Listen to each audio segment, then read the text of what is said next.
Hi and welcome back. If you're new to the channel, my name is Vince. Thanks for stopping by. You're very welcome here indeed. So, alcohol consumption and health benefits has always been a bone of contention. This latest study out of Monash University sheds some light on alcohol consumption and the benefits that can be gained with regard to cardiovascular disease and also all-cause mortality. Enough waffling off me. Let's jump into the presentation and let's see what this latest study has got to offer. This is a review of a study out of Monash University that reports moderate drinking of alcohol is associated with a reduced risk of cardiovascular disease and a lowering of all-cause mortality. Let's take a closer look at this study. For decades, researchers have studied the impact of alcohol on cardiovascular health, often with mixed results. This time, scientists out of Monash University in Australia have set out to answer the question once and for all, using data from more than 18,000 people aged over 70 in both the USA and also in Australia. Excess alcohol consumption is a leading contributor to the global burden of disease and a major risk factor for mortality. However, prior studies suggested that moderate alcohol consumption may be associated with a lower risk of cardiovascular disease events. This Monash University study, published in the European Journal of Preventative Cardiology, is the first to investigate the risk of cardiovascular disease events and mortality from all causes associated with alcohol consumption in initially healthy older adults. The Monash University-led Aspirin in Reducing Events in the Elderly clinical trial was a large-scale, long-term, multi-centre, binational study of aspirin and health in older adults, with the purpose of discovering ways to maintain health, quality of life and independence as we age. The study, led by Dr. Johannes Newman from the Monash University School of Public Health and Preventive Medicine, analysed data from almost 18,000 aspirin participants, Australians and Americans, mostly aged 70 years and above. Participants in the study did not have any prior cardiovascular disease events, diagnosed dementia or independence-limiting physical disability. CVD events included coronary heart disease death, non-fatal myocardial infarction, fatal and non-fatal stroke, non-coronary cardiac or vascular death, or hospitalization for heart failure. Information on alcohol consumption, days of drinking per week and average standard drinks per day was assessed by self-reported questionnaires at baseline.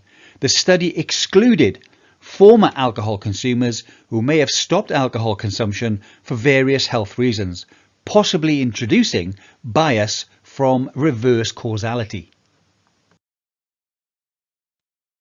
Based on the information, the alcohol intake was calculated as grams per week. For US participants, a standard drink was equivalent to 14 grams. For Australian participants, it was 10 grams. In the study, alcohol consumption was categorized as 0, never drinks, or someone who drinks less than 1 gram per week, 1 to 50 grams per week, 51 to 100 grams per week, 101 to 150 grams per week, and someone who drinks more than 150 grams per week. These gram calculations translated into drinks per week for Australians was up to 5, 5 to 10, 10 to 14 and more than 15 standard drinks per week. For Americans, it was up to 3.5, 3.5 to 7, 7 to 10 and more than 10 standard drinks per week.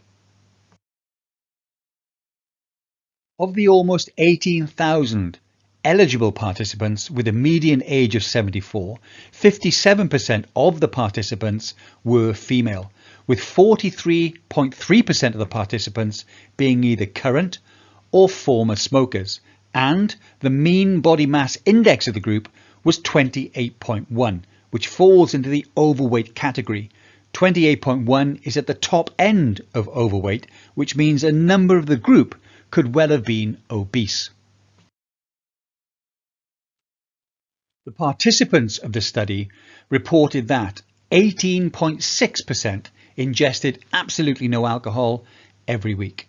37.3 reported 1 to 50 grams per week. 19.7 reported 51 to 100 grams per week. 15.6 reported 101 to 150 grams per week, and 8.9 reported more than 150 grams of alcohol per week.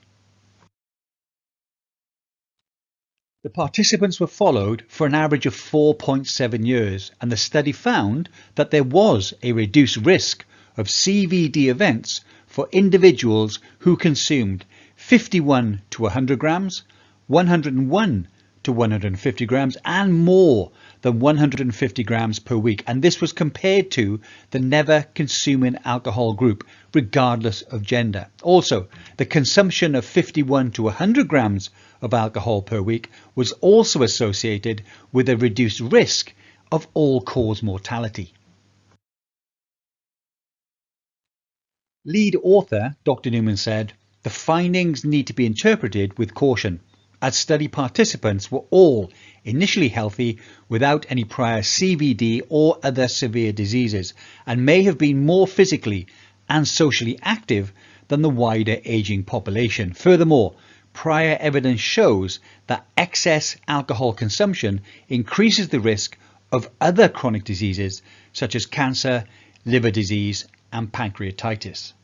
His second statement on excessive alcohol consumption is an important point to make, but this study was for moderate and non-excessive drinkers of alcohol, so in my humble opinion, not relevant to the findings of this study.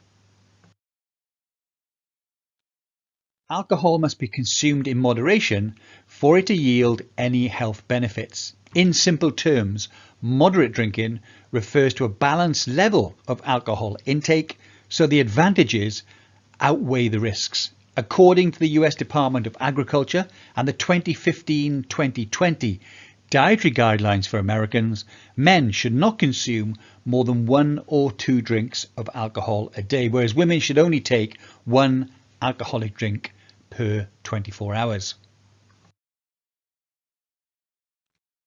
In summary, modest alcohol intake in the group of healthy older adults was not harmful for CVD events or overall mortality.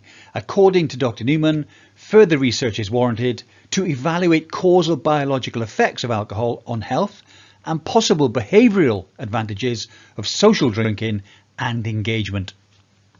Well, I hope you found that interesting or informative, hopefully both. It looks as though this study leads towards some kind of moderate alcohol consumption, showing benefits with regard to cardiovascular disease and also all-cause mortality. As always, I'd love to see your comments on this video in the comment section below.